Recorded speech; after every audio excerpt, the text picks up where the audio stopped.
All right, guys, it's the season finale for the Real Housewives of Potomac. Look, a lot of people said that this season was a bore, it was a snore, but I personally think it was a pretty decent season. What do you want? Women to like fight each other or to have this huge plot line? I mean, we kind of did with Karen, but she didn't really want to discuss it. So it is what it is. And then we had Mia Moore, Mia B. Lion. She was definitely the anchor, but we didn't see much of her in the finale.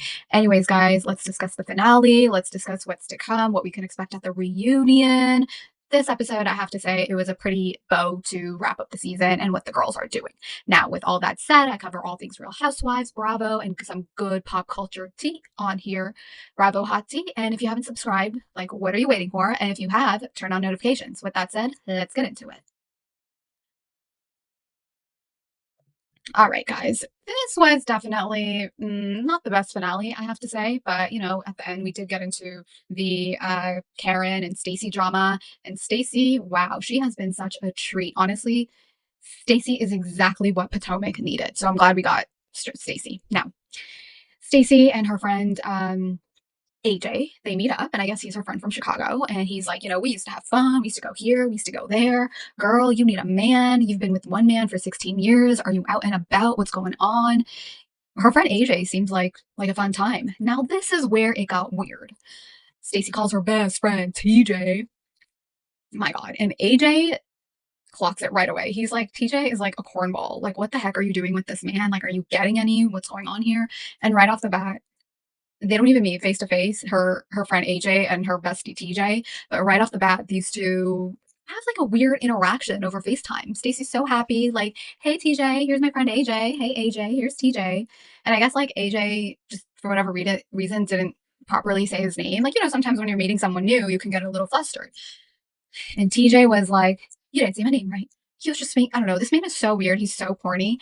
And not to give too much away, but the reunion seems like Eddie dropped some tea regarding TJ. And the rumor is TJ is Stacey's hired BF. And then I'm thinking, oh, Stacey, did you pull a card from Gizelle? Because that's what Gizelle has been doing pretty much all these years. She went as far as to acting like her and the pastor were good, even though like they weren't. Anyways, AJ clocks TJ. TJ's not having it. This is another man clocking his BS. It is what it is. The other thing I found so funny about AJ, he's like, "Oh, you're dating an actor? Really, girl? You married who you married, and from whoever you married, you're now like dating an actor." Interesting. I mean, look, did Stacey hire TJ to be her hired BF for the season?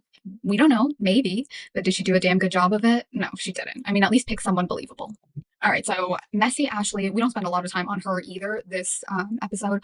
Also, this was a extended season finale, and it wasn't like it was an extended finale where they showed the extended parts on Peacock or Hey You. It was on Bravo for an hour and 15 minutes. And as I was watching it, I'm like, I don't think this season finale needed to be extended and like, go over an hour. But whatever. I really thought they were going to show more on Karen, but then at the end, they only showed her for like a minute and like they didn't really show much. But, anyways, Ashley, like I said, this episode, it was really just to tie everything up in a bow. Ashley is finally divorcing Gollum. She is finally divorcing that old Australian. And it seemed like things were taking a while because maybe she wasn't really sure about her financial future. I guess that man wanted a gag order on her because he didn't want Ashley to talk about them too, I guess. And if Ashley's going to be on the show, a big part of her storyline was Gollum. So if she can't talk about it, how is she going to make her money? Or how is she going to make enough of her money in order for her to be interesting enough? Now, if you watch the after show, Gizelle was like spilling the beans on this cast and the finances. Giselle was basically like, in this cast, Ashley's doing very well. And she seems like financially she's good. Like, she has nothing to worry about. Because we're always thinking about Ashley. Like, does she have it like that? Why is she doing all these drag shows? What's going on here? Is she strapped for cash? Is she going to walk away with anything from that man? But you know what? Maybe in the end, Ashley got good lawyers. She pulled it together and she's going to walk away with a pretty penny. And honestly, she deserves to. She was with that old man, those old saggy balls for like what, like 8 years? I don't know how long these two have been married. She did get two kids out of it, so that's amazing. Her financial future seems fairly secured, so that's amazing. And even her family was like, he basically just wanted this fun young girl, and now Ashley's grown up and she doesn't want to do all those young fun things. But that old Australian is not acting like an old wiser man. You know, he still wants to have a third. He still wants to do all the fun that him and Ashley did when Ashley was in her 20s. Anyway, so that's the bow for Ashley. Her family's there to support her. They loved her drag show. They're happy she's divorcing that old man and she's in her new beautiful house. So that is the wrap on Ashley. All right, let's get into Dr. Wendy Osefo. Guys, I'm sure it's pretty obvious how biased I am in the way I talk about Dr. Wendy Osefo. Just because I really do think her, Eddie, their kids, their family, it is the gold standard. If you look at Real Housewives, if you look at not just this city, but across the franchise, Wendy got it together. She's glistening. Eddie is glistening. The children are glistening. They have a beautiful aura. They got it together. The children will not get their trust funds until they get their MBA. It's beautiful. Anyways, what's her face? Karen truly seems happy and excited for Wendy and the fact that Karen gets to go to the White House. I just think it's so funny how Karen brings up her getting the key to Surrey County. And I'm like, where the F is Surrey County? It's not even like a city. It's like a little, would you call it a town? I'm not really sure what to call it, but it's a county, right? It's not even like an entire town, is my understanding. Now, correct me if I'm wrong. Let me know in the comments, guys. I see all of your comments and I love engaging with all of you. So let me know. So Wendy at this point doesn't know about the conversation Mia had with Stacey at lunch in the previous episode. So Wendy knows nothing about what Karen has been saying about her. So Wendy returns the favor, like, okay, you invited me to Surrey County when you got the key to the county. I will invite you to the White House because I am taking my talk show and I get to interview someone in the White House. Is a big deal for Wendy. Wendy's family gets to go. Karen's happy, Karen's happy. She's excited. So yay. So Karen joins. And Wendy's there with her family. And I loved how Wendy even did like an outfit change. Like she had like one outfit to do like the walk around and then she switched outfits to this bright yellow. Now, Karen probably loved how the speaker basically called her the Grand Dame. And we know Karen loves being called the Grand Dame because she pulled one of those, do you know who I am? Do you know Andy calls me the Grand Dame in her tapes the night of her DUI arrest. So Karen was probably loving every minute of this.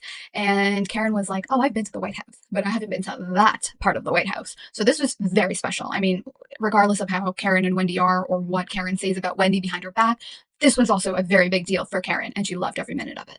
All right. So Wendy, they go to a separate room to record for her talk show, the Dr. Wendy show, and you can find it on YouTube. It's very high production, guys. Like, I see why she spent all that money. It's very high production. And I hope Wendy gets out of it what she wants. She gets to interview more people and she does it in the style that she wants to do it. So that's great and all. So Eddie said something very important when he was sitting down with the kids and Karen was there with them. He was basically like, it's very important to have representation. And you never know, you guys could be in the White House someday too, something to that extent. So I absolutely adore this family. I just want to see them glisten and I don't know, see them do more amazing things. And Wendy had a comment like, oh, after January, I'm not going to get a chance to be here. I mean, we're not going to get into that. That's not what this channel is. This channel is more escapism and, enjoying these shows. But anyways, this was a beautiful interview. Karen got to enjoy Wendy. Wendy got to enjoy Karen being there. It was all good. It was all love. That is not going to last for long. Stacey will drop the bomb, which is what Karen said about Wendy behind her back at the very start of the season when Karen took out Stacey when she was a newbie on the show. All right, so oh god, TJ is just so awkward. Stacey flaunts her new wig.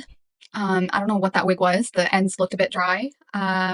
Stacey's a beautiful girl, but this wig was not it. And considering that she is basically the host of this gala, this event, I thought her dress looked a little subpar. She looked like she was just going to some cocktail hour. I don't know. I didn't think her dress, her hair, it had oof. It was like a womp womp look for the event and her role for this charity gala. Anyways, TJ comments on her hair, like, if you love it, I love it. His face said what we were all thinking. TJ meets AJ. It was like so awkward. TJ's like, we both have a common enemy. AJ's like, oh, we do? TJ's like, yeah, whoever's not with our girl Stacey, that's like our common enemy. I don't know. It was like so weird. It was like so put on. This man is so cringe. And I cannot wait for Eddie to bring whatever receipts he has on this actor, TJ. All right, so the girls start to get to the gala. They start trickling in. Jacqueline and Mia, I don't know what wedding venue, which wedding shop they went into, but they both come in white. They look fine. Jazzy's dress. Oh my God, I don't have a pic here. She looked incredible. She looked like she probably went to Stacey's dog gala, what was it called? Strut for Strays, Strays for Strut for Strays event. Jazzy looked like she was on like the red carpet of, I don't know, like the Grammys. She wore that gold plated dress, or that gold chest plated dress, which was so fabulous. And then she joined the girls for this event. Who else? We got Kierna. Kierna basically shared with the ladies how it ain't good between her and Greg. Um, Last I checked, I don't think her and Greg are engaged. He got till February 22 of 2025, which is in like 20 days as of right now. I don't know if her and Greg are going to make it down the aisle anytime soon, but Greg and Kierna, they're still together. But at this point of filming, Kierna's like, her and Greg ain't good. They basically need a bit of a timeout, or they need to pull Bullet back.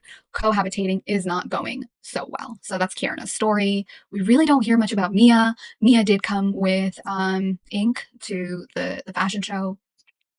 Also, guys, I don't think I paid attention to their lines for the season this season, but Mia's tagline is, don't, your husband might not be forever, but ink is forever. Like, your husband might not be forever, but ink is permanent. And do you guys know that line? It's very cheeky, where it's basically like, don't let your husband get in the way of finding your true love, something like that. And I was like, oh my god, how is this the first time I'm clocking Mia's tagline for this season? And I just thought it was like kind of gross. You know, if you are someone who believes in the institution of marriage, it's a very icky line. And for whatever reason, I clocked it for the first time and I was kind of like grossed out. But anyways, that's Mia Moore. It is, you know, how she rolls. All right, so we start to get into the meat of it. The women are trickling in.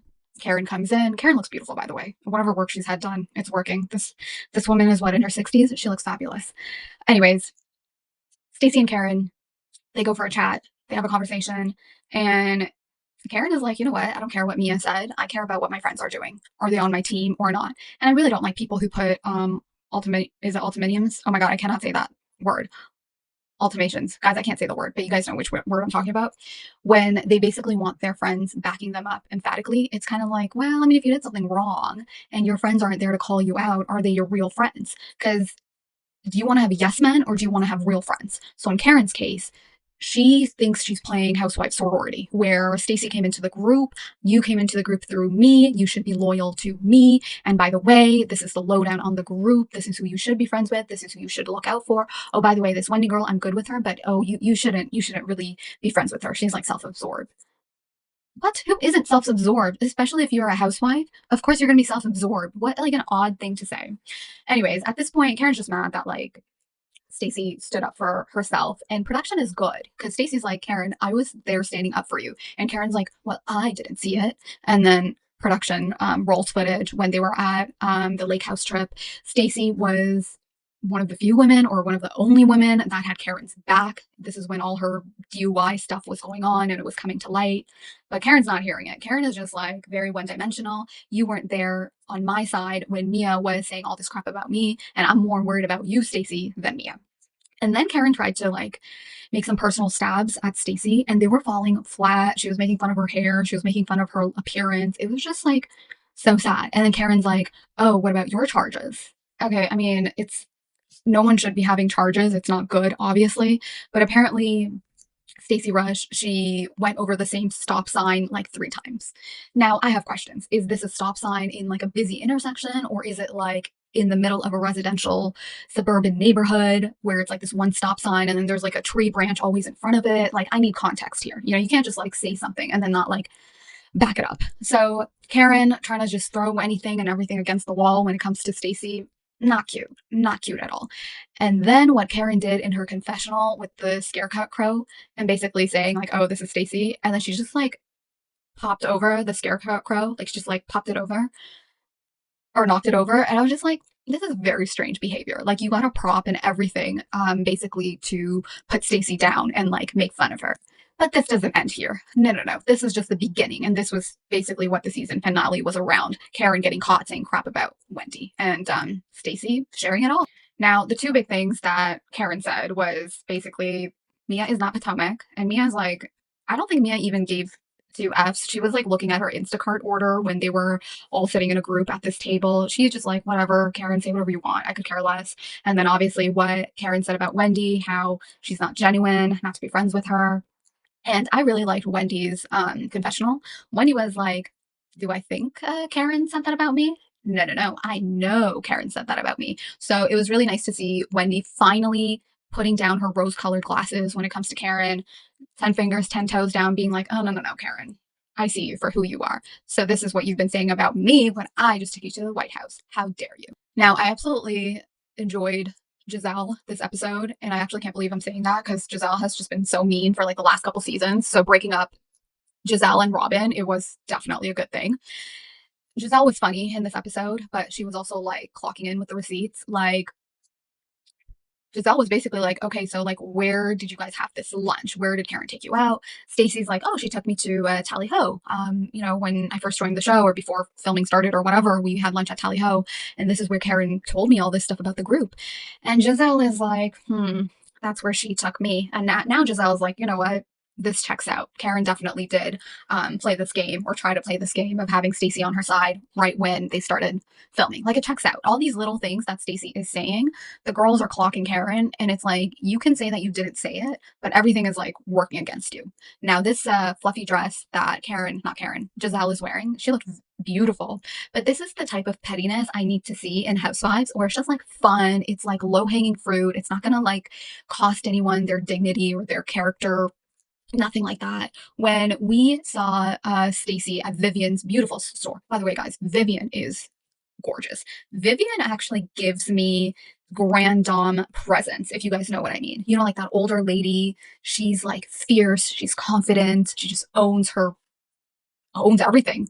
Anyway, so when Gizelle, Stacey, Wendy, who else was there? Ashley, were at Vivian's store, Stacey actually wanted to wear the dress that Gizelle is wearing.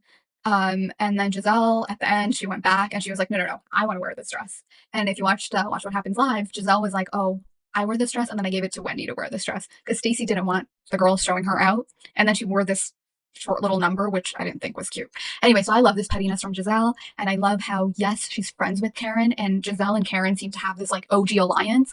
But when push comes to shove, Gizelle, in this case, was principled enough to side with the truth, because we've seen Gizelle be very petty before for like innocuous things, and her response is extreme and it makes no sense. So in this case, Gizelle, this season overall, she got a good at it.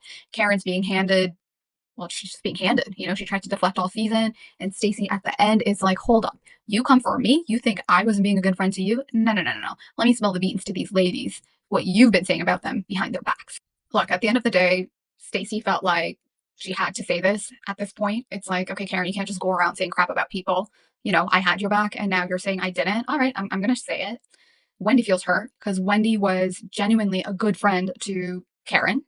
And Karen's just like, whatever, you guys are going to think you're going to take down the Grand Dame. It is not happening. Karen, I think she's living in delusion. And then at the very end, we see a snippet of Karen and Ray as they're getting ready for court.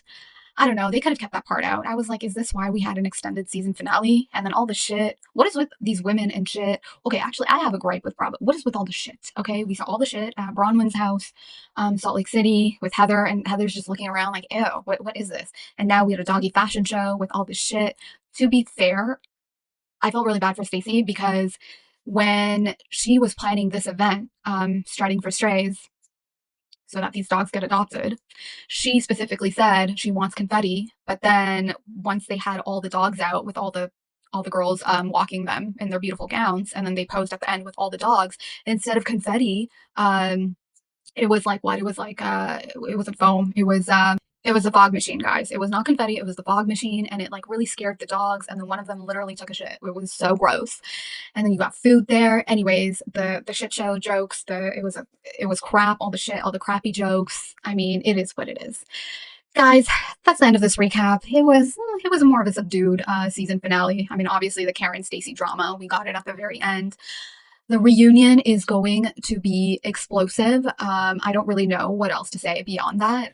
Karen's not there, but apparently, according to Andy and the other girls, we will feel Karen's present, even though her picture is there. The biggest part for me, reunion sneak peek, when Eddie comes out, that to me was like the best part. Like, why are the ladies shouting, bring on Eddie, bring on Eddie? Because Eddie got the tea when it comes to TJ, guys. So that's the tea. Guys, I'm going to end it right here. Subscribe if you haven't already. You guys, you can look forward to a bunch of recaps on this page. what's up with the Housewives, Bravo Loves, and some good pop culture tea. I got tons of videos on this page right now. Go and check it out, and I will catch you all later.